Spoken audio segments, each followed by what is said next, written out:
नमस्कार दोस्तों, स्वागत है आप सभी का डिजिटल तैयारी में। मैं सौरभ भारती आप सभी का हार्दिक स्वागत करता हूं। देखिए दोस्तों, आधुनिक भारतीय इतिहास में हम काफ़ी आगे आ चुके हैं। हमने लास्ट लेक्चर में भारत में धार्मिक और सामाजिक सुधार आंदोलनों की बात करी। आज हम बात करेंगे भारतीय स्वतंत्रता आंदोलन और उसका पहला चरण हम करेंगे, जिसे कांग्रेस युग के नाम से जाना जाता है। देखिए, थोड़ा सा आप इस समय का बैकग्राउंड पहले मैं आपको बताना चाहूँगा, तो ताकि आप इससे रिलेट कर सकें। देखिए, 1764 में अंग्रेजों ने बक्सर का युद्ध जीता, बंगाल की विजय करी। उसके बाद धीरे धीरे अंग्रेजों ने मराठा, मैसूर, सिख इन शक्तियों को भी हराया। लॉर्ड वेलेस्ली ने सहायक संधियां करी। भारतीय रजवाड़ों ने एक तरह से अपनी स्वतंत्रता अंग्रेजों को गिरवी रखी। तो भारत की राजनीति और भारत की अर्थव्यवस्था दोनों पर ही अब अंग्रेजों का पूरी तरह से कब्जा है। अंग्रेज अब आप समझिए एक तरह से भारत के मालिक बन चुके हैं। धीरे धीरे अंग्रेज कानून व्यवस्था और लिखित कानून लाने लगे। उन्होंने भारत के अंदर पाश्चात्य शिक्षा को प्रचार प्रसार करने के लिए फंड भी बनाए, कॉलेजेस भी खोले। कुछ भारतीय समाज सुधारक ऐसे थे जैसे राजा राम मोहन राय वगैरह, और वो उस समय की डिमांड समझते थे कि भाई अगर हमें अब सरवाइव करना है तो जिस तरफ हवा चल रही है हमें भी उसी तरफ बहना पड़ेगा। अर्थात अंग्रेजों को अभी भारत के अंदर अपना प्रशासन चलाने के लिए भारतीय लोगों की जरूरत है, और वो भी ऐसे लोग जो अंग्रेजी बोल सकें, पाश्चात्य लोगों के जो भी तौर तरीके हैं, संस्कृति है, उनको समझ सकें। तो ये प्रेरित किया गया भारतीय युवाओं को कि आप अंग्रेजी कॉलेजेस में पढ़िए, डिग्री प्राप्त करिए, ताकि आप क्लर्क जैसी नौकरी कर सकें, या न्यायालयों के अंदर जो रीडर है या जो उसको लिखने वाला है, आप ये नौकरियां कर सकें। आगे चलकर धीरे धीरे जब थोड़े सुधार हुए, अंग्रेजों ने भारतीय लोगों को प्रशासनिक सेवा में भर्ती करना शुरू किया, भारतीय जजों की नियुक्तियां शुरू हुई। तो इन सब चीजों का ये प्रभाव हुआ कि भारतीय लोग जो हैं अब वो पश्चिम में क्या हो रहा है उसको पढ़ते थे।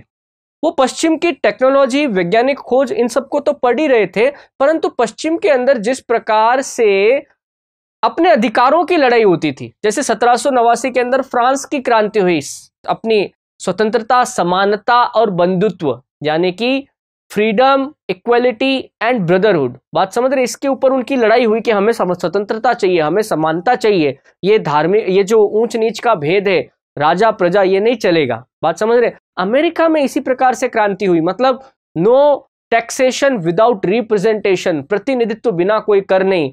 इंग्लैंड कौन होता है? अंग्रेज हमारा अमेरिका का प्रतिनिधित्व करने वाला, हम उसे क्यों कर दें? तो 1776 में वो भी आजाद हुए।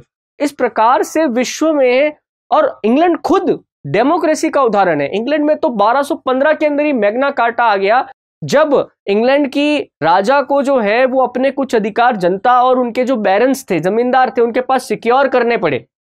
तो बात समझ रहे हैं आपकी, पश्चिम के अंदर इस प्रकार से डेमोक्रेसी, समानता के अधिकारों की बात, महिला और पुरुषों के अधिकारों की बात, शिक्षा के अधिकारों की बात, और जब से यूरोप के अंदर बौद्धिक क्रांति हुई, बात समझ रहे हैं, और मानवता यानी कि ह्यूमैनिटी को एक धर्म माने जाने लगा कि भाई आप सबसे पहले मनुष्यता के धर्म का पालन करिए, फिर आप अपने धार्मिक जो भी आपके रीति रिवाज है उनको फॉलो करिए। इन सब का भारतीय जनमानस में जो लोग इस चीज को पढ़ रहे थे, डेवलप कर रहे थे, उन पे बहुत प्रभाव पड़ा, बात समझ रहे। तो ऐसी स्थिति में आप देखेंगे कि क्योंकि बंगाल से ये चीज शुरू हुई थी, तो बंगाल से इस समय बहुत सारे बुद्धिजीवी वर्ग के लोग आगे आए। एक नया वर्ग तैयार हो गया भारत के अंदर, जिसे हम इंटेलेक्चुअल्स या बुद्धिजीवी वर्ग कहते हैं। अब क्या है, इनमें से कई सारे लोग जो हैं वो विदेशों से इतने ज्यादा प्रभावित हो चुके थे कि भारत के अंदर जो कुछ भी अगर सनातन संस्कृति का या पुरानी संस्कृति का कुछ अच्छा भी था तो वो उसे पिछड़ा हुआ समझते। वो अंग्रेजों के हद से ज्यादा स्वामी भक्त हो गए, बात समझ रहे। उन्हें लगता था कि अंग्रेज अगर भारत में है तो इसी वजह से भारत का डेवलपमेंट हो रहा है, नहीं तो पता नहीं हम विकास की दौड़ में कहां पिछड़ जाते, बात समझ रहे। अंग्रेजों को ऐसे लोगों की जरूरत भी थी। तो भारत का जो ये नया बुद्धिजीवी वर्ग था, इसी ने आगे चलकर बाद में जब इसमें लाला लाजपत राय, बाल गंगाधर तिलक जैसे नेता आए, सुभाष चंद्र बोस आए, महात्मा गांधी आए, जवाहरलाल नेहरू आए, तब इन्होंने पश्चिम की शिक्षा को भी प्राप्त किया, और पश्चिमी के लोगों को जो अधिकार मिले हुए थे उन्हें अपने भारत में लागू करवाने के लिए भी अंग्रेजों से मांग शुरू कर दी। पर यह शने शने हुआ, धीरे धीरे हुआ। पहले हम बात करें कि ये भारत का जो स्वतंत्रता संग्राम आया, इसमें किस प्रकार से एक राजनीतिक दल उभर के आया, कांग्रेस पार्टी। देखिए, 1857 की क्रांति के बाद जो है अंग्रेज बहुत ज्यादा कॉशियस हो गए थे। मतलब उन्हें यह लगता था कि यार भारतीय कभी भी विद्रोह कर सकते। ऐसी स्थिति में एक अंग्रेज प्रशासनिक अधिकारी था लॉर्ड A.O. ह्यूम। उस व्यक्ति ने पूरा रिसर्च किया और उसने कहा कि देखिए भारतीय जनमानस ऐसा है कि इसमें विद्रोह की प्रवृत्ति है, ये कभी भी विद्रोह कर सकता है। ऐसी स्थिति में हमें ऐसा शो करना चाहिए, हमें हमेशा भारतीयों के साथ ऐसा व्यवहार करना चाहिए कि भाई ये अंग्रेज सरकार या अंग्रेजी हुकूमत जो है वो आपकी भलाई के लिए। साथ ही साथ ये भारतीय बुद्धिजीवी वर्ग जिसके अंदर अब दबी हुई आवाज में ये बात आ रही है कि जैसे विश्व के बाकी सभी देशों के अंदर अपनी अपनी समांतर लोगों की राजनीतिक पार्टियां हैं, वैसे ही राजनीतिक अधिकार भारतीयों को भी मिलने चाहिए। तो एक अंग्रेज अधिकारी ने जो है भारतीयों के लिए एक राजनीतिक मंच की स्थापना करी जिसे कांग्रेस पार्टी नाम दिया गया। तो आप समझ रहे हैं जो ये कांग्रेस पार्टी की जड़ें हैं या कांग्रेस पार्टी की स्थापना के पीछे का दिमाग जो है वो एक अंग्रेज का था। और शुरुआत में जब इस पार्टी की स्थापना हुई तो मैंने जो भी आपको बुद्धिजीवी वर्ग के लोग बताए, ये सभी लोग इस कांग्रेस पार्टी से जुड़े क्योंकि इस कांग्रेस पार्टी का सीधा सीधा संबंध ब्रिटिश सत्ता से था। कांग्रेस पार्टी से जुड़ना इसका मतलब है सीधा सीधा ब्रिटिश सत्ता से जुड़ना। बात समझ रहे? तो शुरुआत के अंदर जो कांग्रेस के अंदर लोग जुड़े वो सभी वो विदेशी शिक्षा में शिक्षित लोग थे। बात समझ रहे? और जिस प्रकार से, क्योंकि अब ऑब्वियस सी बात है कि यार आप अंग्रेजों द्वारा स्थापित की गई एक पार्टी में जुड़ रहे हैं तो आपकी स्वामी भक्ति एंड ऑफ द डे, अंतिम दिन तो आपकी स्वामी भक्ति अंग्रेजी सत्ता के प्रति ही होगी। तो शुरुआत के अंदर जब ये कांग्रेस पार्टी की स्थापना हुई ना, तो जो नेता कांग्रेस से जुड़े वो सारे कैसे थे? उदारवादी, नरम दल के नेता, जो अंग्रेजों से डिमांड तो करना चाहते थे परंतु अंग्रेजों के खिलाफ किसी प्रकार का विद्रोह नहीं करना चाहते। बात समझ रहे? तो आइए बारी बारी से पॉइंट बाय पॉइंट अपन इनके डेवलपमेंट को समझते हैं। देखिए जैसा मैंने अभी आपको बताया, एक सेवानिवृत्त ब्रिटिश अधिकारी A.O. ह्यूम ने 1885 में भारतीय राष्ट्रीय कांग्रेस की स्थापना की। पहले इसका नाम इंडियन नेशनल यूनियन था, परंतु दादा भाई नौरोजी, पिछले कई लेक्चर में मैंने इनका जिक्र किया है दादा भाई नौरोजी का, खास करके वो धन निष्कासन के सिद्धांत के समय आप देखिएगा मैंने इनके बारे में यह भी बताया था कि ब्रिटेन के जो लोग थे इन्हें the grand old man of India कहा करके सम्मानित करते थे, बहुत ही सम्मान की दृष्टि से इन्हें देखा जाता था। तो इन्हीं की सिफारिश के ऊपर इस संस्था का नाम क्या कर दिया गया? भारतीय राष्ट्रीय कांग्रेस कर दिया गया। इसका पहला अधिवेशन दिसंबर 1885 में बम्बई में गोकुलदास तेजपाल संस्कृत कॉलेज में हुआ। व्योमेश चंद्र बनर्जी इसके पहले अध्यक्ष बने। ध्यान रखिएगा, ये पूछते हैं कांग्रेस के पहले अध्यक्ष कौन बने? व्योमेश चंद्र बनर्जी। इस अधिवेशन में कुल 72 सदस्यों ने हिस्सा लिया था। हालांकि इसका अधिवेशन पुणे में आयोजित होना था, परंतु पुणे की स्थिति ठीक नहीं थी, वहां अकाल पड़ गया था, इस वजह से इसका अधिवेशन कहां किया गया? बंबई में किया गया। तो देखिए इसके प्रारंभिक नेता जो इसमें जुड़े वो सभी कैसे थे? उदारवादी थे। और 1885 से 1905 का जो ये दौर ही कहा जाता है, ये कांग्रेस में उदारवादियों का दौर कहा जाता है, जब ये उदारवादियों की जो पॉलिसी थी, यानी कि अपनी मांगों को लिखकर अंग्रेजों को सौंपना, उनसे याचनाएं करना या उनको अपनी सिफारिशें देना, अगर अंग्रेज उन्हें नहीं मानते तो भी कड़ा रुख नहीं अपनाना, ये सब इनकी कुछ विशेषताएं थी। तो उदारवादी नेता जो है ये संवैधानिक तरीके से, मतलब प्रॉपर एक चैनल के जरिए ये चाहते थे कि जिस प्रकार से कैसे कोई पार्लियामेंट के अंदर कोई विपक्षी दल मांग करता है, वैसे ही हम संवैधानिक आधार पर चलते हुए भारत में सुधारों की मांग करेंगे। परंतु धीरे धीरे क्या हुआ, इसमें कई सारे लोग थे, मैं कुछ लोगों के नाम ले रहा हूं, आप लोगों के नाम याद रखिएगा। जैसे अभी आपने व्योमेश चंद्र बनर्जी का नाम लिया, व्योमेश चंद्र बनर्जी, सुरेंद्रनाथ बनर्जी, दादा भाई नौरोजी, बदरुद्दीन तैयब जी, है ना, गोपाल कृष्ण गोखले, ठीक है, फिरोज शाह मेहता, ये कुछ कांग्रेस के शुरुआती दौर के नेता थे जो सभी कैसे थे? उदारवादी थे, नरम दल के थे। इन्हें उदारवादी या नरम दल दोनों कहा जाता। पर धीरे धीरे इस कांग्रेस के अंदर क्या हुआ, राष्ट्रवादी प्रवृत्ति के लोग भी आने लगे। और इन राष्ट्रवादी प्रवृत्ति के लोगों में 3 नाम बड़े इंपॉर्टेंट हैं जिन्हें लाल पाल बाल कहा जाता है। लाला लाजपत राय, बाल गंगाधर तिलक और विपिन चंद्र पाल। पाल जो है बिपिन चंद्र ये बंगाल से आते थे, बाल गंगाधर तिलक जो है ये बॉम्बे से आते थे, और हमारे जो लाला लाजपत राय वो पंजाब से आते थे। धीरे धीरे जब कांग्रेस का समय आगे बढ़ता गया, उदारवादियों के द्वारा जो फंडे थे वो फेल होते गए, जैसे याचनाएं करना, प्रार्थना पत्र लिखना, सिफारिशें करना, और ब्रिटिश सरकार कोई ध्यान नहीं देते थे। तो गर्मपंथी यानी कि जो अंग्रेजी सरकार को धमकी देकर अंग्रेजी सरकार के खिलाफ विरोध प्रदर्शन करके अपनी मांगे मनवाना चाहते थे, उन लोगों की बातों को भी सुना जाने लगा। तो धीरे धीरे क्या हुआ, इन गर्मपंथियों का दबदबा जो है वो कांग्रेस के अंदर बढ़ने लगा। इसी स्थिति के अंदर क्या हुआ, ये मैंने आपको बता दिए इनके नाम, है ना।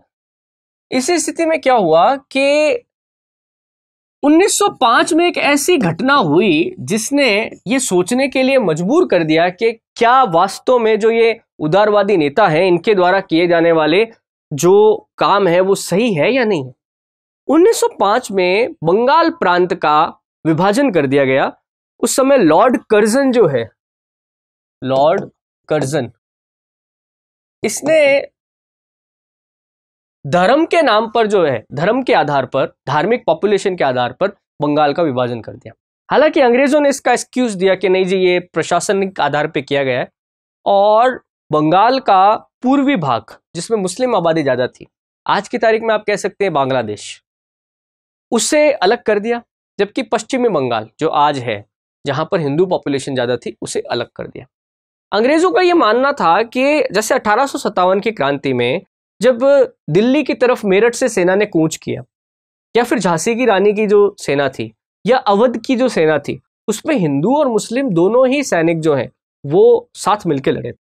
और देखिए, हिंदुओं और मुस्लिमों के बीच में बहुत पुराने समय से झगड़े होना आम बात है, धार्मिक आधार पर झगड़े होते रहे, परंतु जब यूनिटी की बात आती है और ये यूनाइट हो जाते हैं तो फिर इनको हराना मुश्किल होता है। तो अंग्रेज हमेशा देखते थे कि आप तो डिवाइड एंड रूल खेलो, मतलब जहां कहीं भी संगठन बन रहा है आप उस संगठन को तोड़ दीजिए। तो कांग्रेस के अंदर भी क्या था कि ये संगठन जो है, हिंदू और मुस्लिम नेता आपस में जुड़ रहे थे। हालांकि कई सारे मुस्लिम नेता, जैसे वो सर सैयद का नाम मैंने आपको बताया था ना, अलीगढ़ मुस्लिम आंदोलन वाले सर सैयद, जो मुसलमानों की शिक्षा, पाश्चात्य शिक्षा का समर्थन करते थे, उन्होंने मुसलमानों को यह हिदायत दी थी कि आप कांग्रेस से ना जुड़ें क्योंकि कांग्रेस के अंदर हिंदुओं का बोलबाला है। परंतु उस समय तक मुसलमानों के पास कोई राजनीतिक संगठन था नहीं, इस वजह से जो है मुस्लिम्स भी जो है कांग्रेस में हिंदुओं के साथ कंधे से कंधा मिलाकर ब्रिटिश शासन को चुनौती दे रहे थे। और इसी को खत्म करने के लिए आप देखिए बंगाल का ही विभाजन क्यों किया गया, क्योंकि आप देखिए कांग्रेस के ज्यादातर नेता जो आते थे वो बंगाल की पृष्ठभूमि से आते थे। इस वजह से हिंदू मुस्लिम एकता को चैलेंज करने के लिए बंगाल का विभाजन कर दिया गया। पर इसका उल्टा परिणाम हुआ। परिणाम यह हुआ कि कांग्रेस ने अंग्रेजों के खिलाफ मोर्चा खोल दिया और एक भयंकर आंदोलन चलाया, बंग भंग विरोध आंदोलन, बंगाल के विभाजन का विरोधी आंदोलन। और पूरे बंगाल के अंदर अंग्रेजों के खिलाफ एक लहर उठ गई जिसके अंदर हिंदू मुस्लिम दोनों नेता शामिल थे। कई जगहों पर ऐसी सभाएं आयोजित की गई जहां पर हिंदू और मुसलमानों ने एक दूसरे को राखियां बांधी, वंदे मातरम गीत गाए साथ में, और सबसे बड़ी बात, अंग्रेजों की कमर तोड़ने के लिए उन्होंने स्वदेशी आंदोलन चलाया, यानी कि स्वदेशी उत्पाद का प्रयोग। क्योंकि अंग्रेज देखिए हमारे कोई उत्पाद बेचते थे, हमारे से ही पैसा लेते थे, प्रॉफिट कमाते थे, तो अंग्रेजों की कमर तोड़ने के लिए, स्वदेशी को बढ़ावा देने के लिए एक स्वदेशी आंदोलन चलाया गया। स्वराज्य, खुद का राज्य, बाल गंगाधर तिलक का एक प्रसिद्ध नारा था, स्वराज्य मेरा जन्मसिद्ध अधिकार है और मैं इसे प्राप्त कर कर रहूंगा। तो बाल गंगाधर तिलक ने भी कहा कि स्वराज्य मेरा है, मेरा इस पर पूरा अधिकार है, मैं अंग्रेजों के सामने हाथ क्यों फैलाऊं, हमें तो स्वराज्य की प्राप्ति के लिए प्रयास कर देना चाहिए। ये याचना करने से कुछ नहीं होगा, याचना करने से या मांगने से सिर्फ भीख ही मिलती है। अगर आपको अपने अधिकार चाहिए तो आपको उसके लिए उठकर लड़ना पड़ेगा, खड़ा होना पड़ेगा। बात समझ रहे? और बंगाल विभाजन ने तो आप समझिए कि कांग्रेस की पूरी लीडरशिप को हिला लिया, कि जहां पर ये नरम दल के नेता कांग्रेस से हाथाजोड़ी करके, लिखित कार्रवाई करके, संवैधानिक तरीके से अपनी बातें मनवाना चाहते थे, वो तो एकदम से फेल ही हो गया। तो ऐसी स्थिति में जो गरम दल के नेता थे, इनकी बातों को भी सुना जाने लगा और पूरे बंगाल के अंदर राष्ट्रवाद की एक लहर उठ गई। ऐसी स्थिति में अंग्रेजों ने फिर से अपना एक पासा चला और उन्होंने कई सारे मुस्लिम नेता जो कांग्रेस की लीडरशिप से खुश नहीं थे, उन्हें ये आगे किया, उनको थोड़ा सा पुशअप किया कि तुम मुसलमानों की एक नई पार्टी बनाओ। और इसके अगले साल ही 1906 में मुस्लिम लीग की स्थापना हुई। अभी उसकी हम बात करते हैं। 1905 के बनारस अधिवेशन में गोपाल कृष्ण गोखले की अध्यक्षता में कांग्रेस ने स्वदेशी, और 1906 के कलकत्ता अधिवेशन में दादा भाई नौरोजी की अध्यक्षता में कांग्रेस ने स्वराज की मांग रखी। भाई जैसे ही बंगाल विभाजन का प्रस्ताव हो गया ना, तो अब तो उदारवादियों को भी जो है, जो उग्रवादी मांग कर रहे थे, गरम दल के लोग मांग कर रहे थे, उन मांगों का समर्थन करना पड़ा। फिर देखिए, जैसा मैंने कहा मुस्लिम लीग की स्थापना, तो इसके संस्थापक थे आगा खां और सलीमुल्लाह खान। सलीमुल्लाह खान तो जो है ये ढाका के नवाब थे। आगा खान जो है ये आप समझिए एक रिलीजियस लीडर थे, धार्मिक लीडर थे। इनकी बड़ी मुसलमानों में बहुत इनकी निष्ठा थी।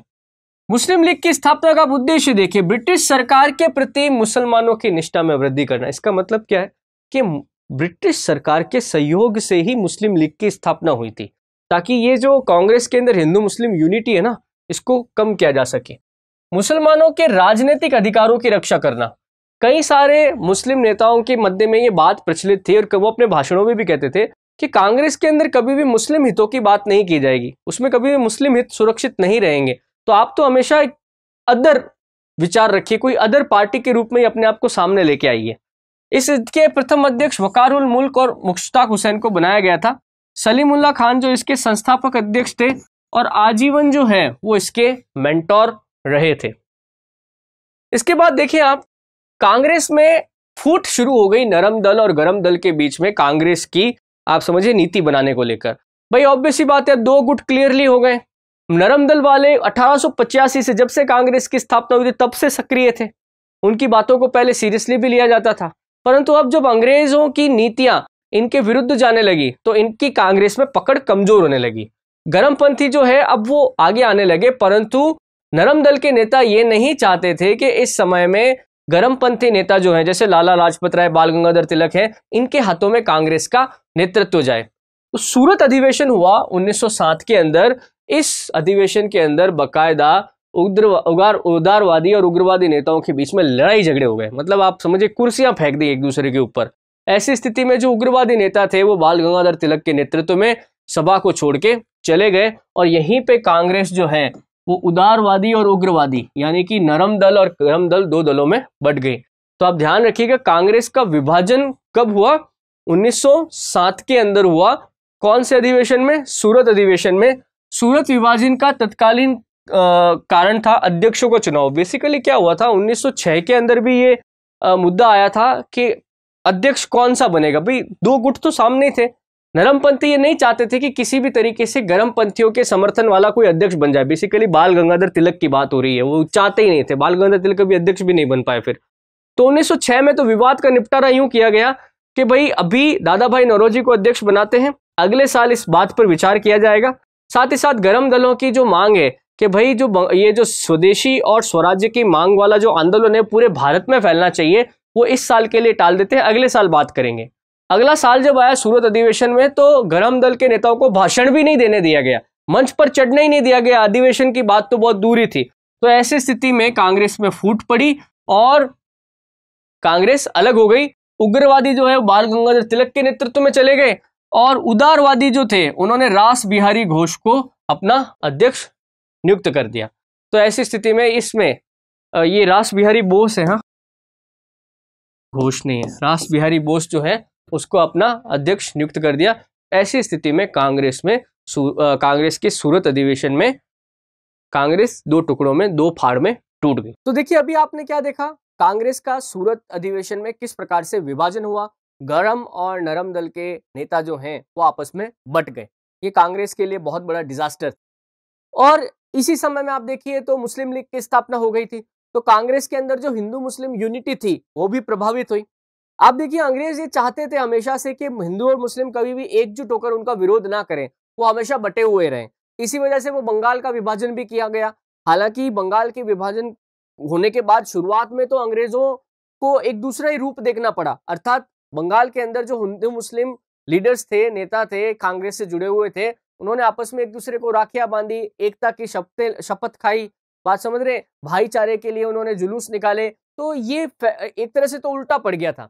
परंतु जैसे अपन ने पिछले मैंने आपको बताया था ना सर सैयद के बारे में, सर सैयद ने कहा था कि भाई जो मुस्लिम्स हैं वो कांग्रेस में रहकर अपने हितों को प्राप्त नहीं कर सकते, आपको अपनी एक सेपरेट पार्टी बनानी होगी। तो उन सर सैयद के ही दो चेले थे, आप कह सकते हैं आगा खान और सलीमुल्लाह खान, जो उनकी बातों से बहुत प्रभावित थे और वो मुसलमानों के लिए एक अलग फ्रंट खोलना ही चाहते थे। अंग्रेजों के सपोर्ट से उन्होंने 1906 में मुस्लिम लीग की स्थापना भी कर दी। अभी अपन ने देखा मुस्लिम लीग, तो देखो मुस्लिम लीग के उद्देश्य क्या थे कि भाई मुसलमानों को अंग्रेजी शासन के प्रति वफादार रखना। कितना बड़ा है कि ये चीज थी। बदले में अंग्रेजों ने वादा किया था कि भाई हम आपको राजनीतिक रूप से स्थापित करने के लिए, कांग्रेस के बराबर स्थापित करने के लिए कुछ ना कुछ प्रावधान जरूर करेंगे। तो उन्होंने क्या किया, 1909 के अंदर, 1919 में नहीं, 1909 के अंदर इन्होंने एक एक्ट बनाया जिसे मार्ले मिंटो एक्ट कहा जाता। देखो ये मार्ले जो है ये उस समय मिनिस्टर ऑफ इंडिया था, यानी भारत मंत्री, और 1858 के एक्ट में एक भारत मंत्री बनाया गया था ना। और मिंटो जो है ये उस समय का भारत का वॉइसरॉय था। इस अधिनियम के अंदर पहली बार भारत के अंदर आरक्षण का प्रावधान किया गया और इस अधिनियम के तहत मुसलमानों के लिए पृथक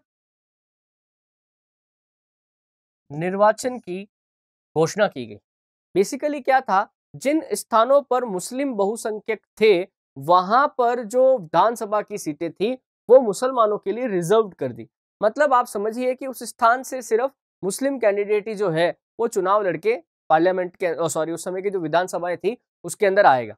कांग्रेस ने इसका भयंकर विरोध किया और इसको मानने से मना कर दिया। बस ऑब्वियस सी बात है, आप समझिए कि इससे तो डेमोक्रेसी कहाँ होगी। इससे तो एक स्थान पर जहां पर इनकी पॉपुलेशन है तो आपने कह दिया कि भाई ये पॉपुलेशन इन्हीं की रहेगी। देखिए इससे क्या होता है कि आप अगर किसी को क्षेत्र के आधार पर बांटते हैं, धर्म के आधार पर बांटते हैं, जाति के आधार पर बांटते हैं तो समाज की एकता खत्म हो जाती है।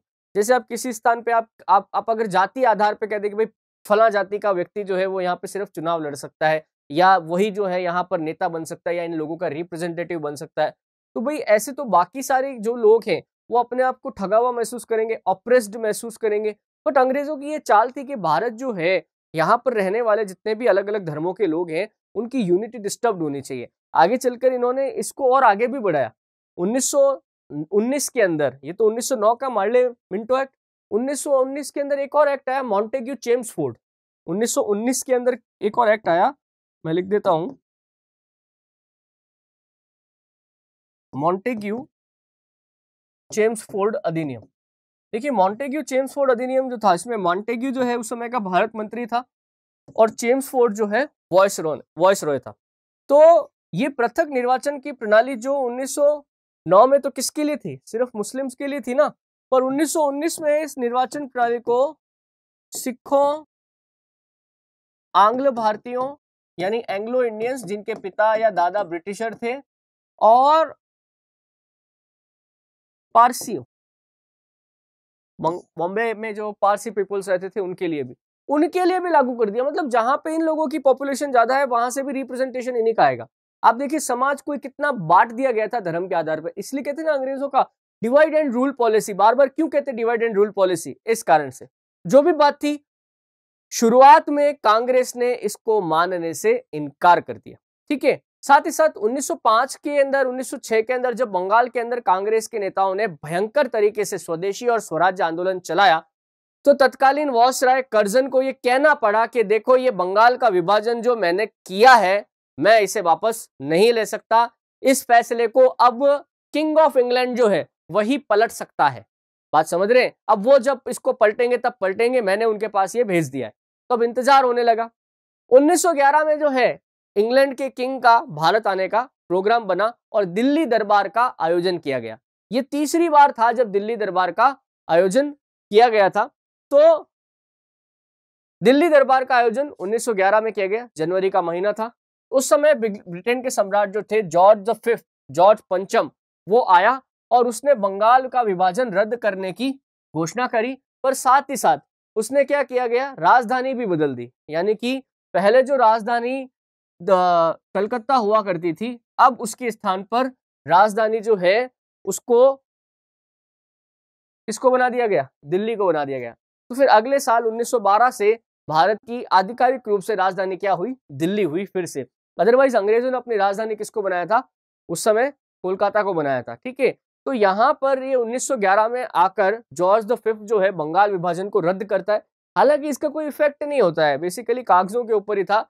आप देखें तो बंगाल विभाजन आज तक इफेक्टिव है एक तरीके से देखा जाए। उस समय जो वो जनसंख्या के नहीं और धर्म के आधार पर जो बंटवारा किया गया था, उसी के आधार पर फिर बाद में 1947 में पहले वो पूर्वी पाकिस्तान बना और आज जो है वो बांग्लादेश बन गया है। बात समझ रहे हैं? क्लियरली जो है वो ठीक है, इसने कागजों के ऊपर रद्द किया, परंतु उसका कोई लॉन्ग टर्म इफेक्ट नहीं निकला। यहां पर इन्होंने राजधानी परिवर्तन भी कर दिया। आगे देखो आप, कामगाटा मारू प्रकरण, ये यार अच्छी चीज है, इसको थोड़ा मैं बता देता हूं क्योंकि ये क्या बहुत चर्चा में रहा था। 2014-15 में इसके 100 साल पूरे हुए थे ना। बकायदा कनाडा की जो पार्लियामेंट थी, संसद थी, उसने माफी भी मांगी थी। क्या था कि भारत से बिना परमिशन, मतलब ब्रिटिश सरकार की परमिशन के बिना भारतीय लोगों को बाहर जाने पर रोक, मतलब बिना ब्रिटिश सरकार की परमिशन के जो भारत के लोग हैं वो किसी और देश में नहीं जा सकते थे काम करने के लिए वगैरह के लिए, इस तरह से। तो कनाडा में खास करके मैं बताना चाहूंगा कि जब ब्रिटिशर्स ने उत्तरी अमेरिका पे शासन किया, ब्रिटिशर्स ने उत्तरी अमेरिका में भी काफी समय तक शासन किया है, तो कनाडा में कई स्थानों पर जो है कल्टीवेशन के लिए, कृषि कार्य करने के लिए वो भारत से सिखों कर लेकर गए थे। बात समझ रहे हैं? बहुत पहले से। तो वहां पर कंडीशंस अच्छी थी और यहाँ पे जो सिखों के रिश्तेदार रह गए थे उनके मन में भी था कि भाई हम जल्दी से जल्दी हम भी कनाडा पहुंचे। आज भी आप देखें तो कनाडा की सेकंड जो ऑफिशियल लैंग्वेज है वो गुरमुखी है, मतलब पंजाबी है। बात समझ रहे हैं? इंग्लिश के बाद जो है तो सिखों का वहाँ पे आज तो बहुत दबदबा है। आज उन्होंने अपनी मेहनत से वहाँ पर अपने आप को बहुत इस्टेब्लिश कर लिया है। तो ये कनाडा जाने का सिलसिला उनका बहुत पहले से चल रहा है।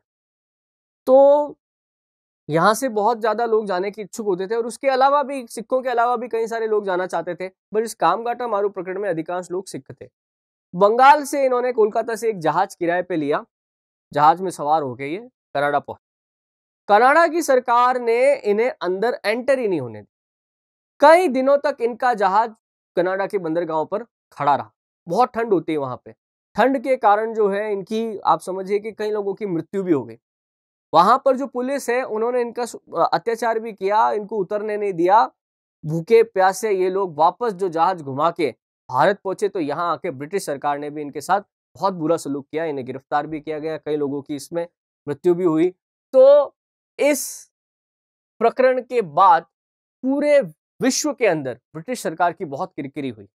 साथ ही साथ पूरे विश्व में जहां जहां भी भारतीय लोग सक्रिय थे, खास करके कनाडा के पड़ोसी यूएसए में, वहां पे वो गदर पार्टी चल रही थी। उन लोगों ने अपने समाचार पत्रों में इसके बारे में खूब लिखा और अंग्रेज सरकार, अमेरिकी सरकार से ये प्रार्थना भी करी कि आप हमारे इन भाइयों की मदद करिए। हालांकि इसका उस समय तो कोई कुछ नहीं हुआ, क्योंकि उस समय आप देखिए कि जो ये पश्चिम के देश थे, वो पूर्व के जो देश हैं, खासकर भारत, चीन, ये साउथ ईस्ट एशिया के जो देश हैं, इनको अपने ग्रांटेड के रूप में लेते थे। वो अपना अधिकार समझते थे इन लोगों के ऊपर राज्य करना। आप देखिए कि जो अफ्रीका के अश्वेत लोग थे उनको भी गुलाम बनाकर वहां पर अपने खेतों के अंदर काम करवाया जाता था, कॉटन फील्ड्स में काम करवाया जाता था।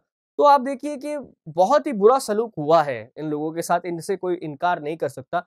पर उस समय इतना ज्यादा उनका प्राइड था कि वो लोग इसको एडमिट भी नहीं करते थे, स्वीकार भी नहीं करते थे। परंतु वर्तमान में परिस्थितियां बदली हैं।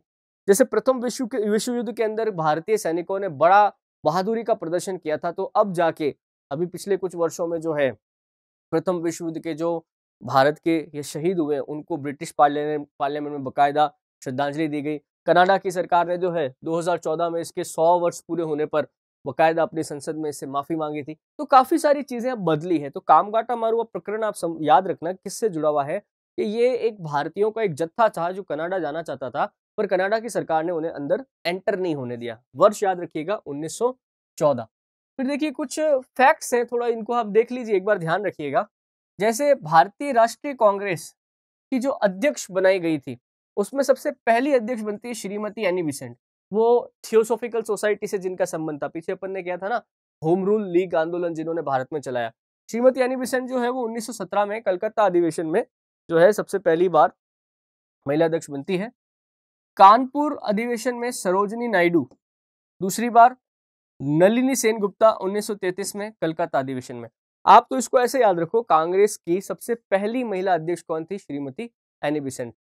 फिर देखिए शिक्षा सुधार कमीशन, भारत के अंदर शिक्षा सुधार के लिए अंग्रेजों ने कई सारे काम किए हैं। उसमें सबसे फेमस जो है वो वुड डिस्पैच, वुड घोषणा पत्र, मैंने बात बताया था आपको, जिसमें ये था कि जो भारतीयों को दी जाने वाली शिक्षा है तो प्राथमिक शिक्षा तो उनकी मातृभाषा में दी जाए और आगे की जो शिक्षा है वो अंग्रेजी में दी जाए। वो किसमें? वुड डिस्पैच में आया था। हंटर कमीशन लॉर्ड रिपन के समय में आया था। रेले कमीशन 1902 में कर्जन के समय। सैडलर कमीशन, ये थोड़ा ध्यान रखना, सैडलर कमीशन की सिफारिशों पर ही ये विश्वविद्यालय अनुदान आयोग बाद में बना था। तो ये 1917 में चेम्सफोर्ड के समय। हार्टिंग कमीशन इरविन के समय। सार्जेंट प्लान 1944 में। राधा कृष्ण कमीशन 1948 में माउंटबेटन के समय। इसमें से मेरे हिसाब से आपको याद रखना चाहिए वुड डिस्पैच वाला, ये बहुत बार पूछा हुआ। एक हंटर कमीशन भी पूछा हुआ, इसको भी ध्यान रखिएगा। दोनों कमीशन बहुत महत्वपूर्ण है। भारत में जो ये शिक्षा का, आधुनिक शिक्षा का जो ढांचा बनता है ना, उस ढांचे को बनाने में इन दो का बहुत बड़ा योगदान है। इसको थोड़ा आप ध्यान रखना, पूछ लेते हैं कई बार। अब देखिए लखनऊ समझौता क्या हुआ। लखनऊ समझौता सही मायनों में अगर हम कहें तो कांग्रेस की बहुत बड़ी भूल था, ऐतिहासिक भूल कह सकते। 1907 के सूरत अधिवेशन में कांग्रेस का विभाजन हुआ, नरम दल और गरम दल दोनों अलग हो गए। 1909 में मार्ले मिंटो एक्ट आया, मुसलमानों के लिए पृथक निर्वाचन की प्रणाली, और दोनों ही नरम दल हो चाहे गरम दल हो उसने इसे स्वीकार नहीं किया। परंतु धीरे धीरे क्या कांग्रेस की शक्ति तो आप समझिए शिथिल हो रही थी, कम हो रही थी, और दूसरी तरफ मुस्लिम लीग की शक्ति लगातार बढ़ रही थी। ऐसे में 1916 आते आते कांग्रेस के विभाजन को आप देखिए ऑलमोस्ट 10 साल हो चुके थे। ऐसी स्थिति में उनकी लगातार इस कमजोर स्थिति को ठीक करने के लिए कई सारे कांग्रेसी नेताओं ने जो है मध्यस्थता के प्रयास शुरू कर दिए। मध्यस्थता समझते हैं ना, दोनों गुटों को, नरम दल को गरम दल को वापस मिला लिया जाए। और इन मध्यस्थतों में सबसे आगे थी श्रीमती एनी बेसेंट।